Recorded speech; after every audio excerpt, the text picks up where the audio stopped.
আজকে পূর্ণ মহালয়া পিতৃপক্ষ শুরু হলো। এই উপলক্ষে আমি আপনাদের সকলকে, বিষয় আমার থেকে বড়, তাকেও আমার প্রণাম জানাচ্ছি এবং আপনাদের সকলকে আমার শ্রদ্ধা, প্রণাম, ভালোবাসা সব জানাচ্ছি।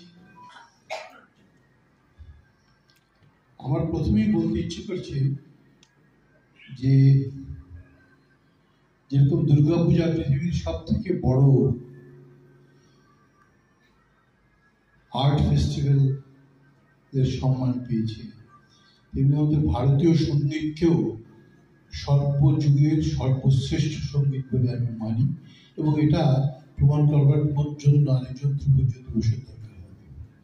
যদি এরকম একজন মানুষ এগিয়ে আসেন, তবে ভারতীয় সঙ্গীত যে পৃথিবীর মধ্যে শ্রেষ্ঠ, এটা প্রমাণ করা খুব কঠিন নয়। যাই হোক, এই অনুষ্ঠানের জন্য ভীষণ ভালো লাগলো।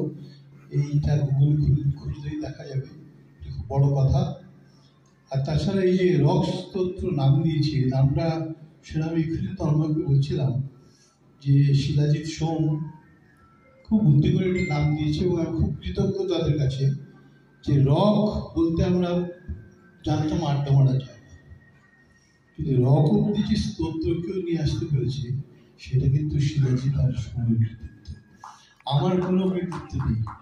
আমি ধ্যানেশ নারায়ণ চক্রবর্তী এবং আমাদের নৃসিংহ বাহাদুরী, এদের কাছ থেকে সংস্কৃত পড়েছি। ধ্যানেশ বাবুর কাছে আমি মারও খেয়েছি। আমি ব্যাকরণ তীর্থ করেছিলাম আমার 9 বছর বয়সে। তখন থেকে সংস্কৃত পড়বার শিক্ষা ছিল, বাবার মায়ের ভয়ে শিখতাম। তারপরে গুরুজির কাছে শিখেছি, এবং আমি অনেকের কাছে সংস্কৃত শিক্ষাবলকান ধর্মার কাছে শিখেছি, বিষ্ণুকাল শাস্ত্রীজির কাছে শিখেছি সংস্কৃত। সেটা আমার খুব সৌভাগ্য।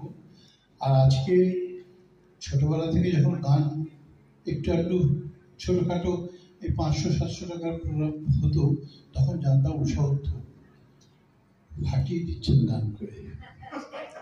এবং এই ধরনের গান কলকাতায় কিন্তু আর কেউ কখনো গান নেই।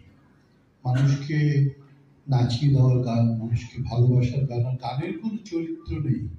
গানকে কখনো কম্পার্টমেন্টালাইজ করা উচিত নয়। এটা আমার ছোট ভাই পণ্ডিত তন্ময় বোস, সেও প্রমাণ করেছে যে তবলা মানে শুধু ওই তবলার বায়া দুটো যন্ত্র না, তবলা মানে লয়, তাল, ছন্দ, সবকিছু, আনন্দ, সবকিছুর মধ্যে খুঁজে বার করা। তো এটা একটা সব মিলিয়ে খুব একটা নতুন কাজ হয়েছে।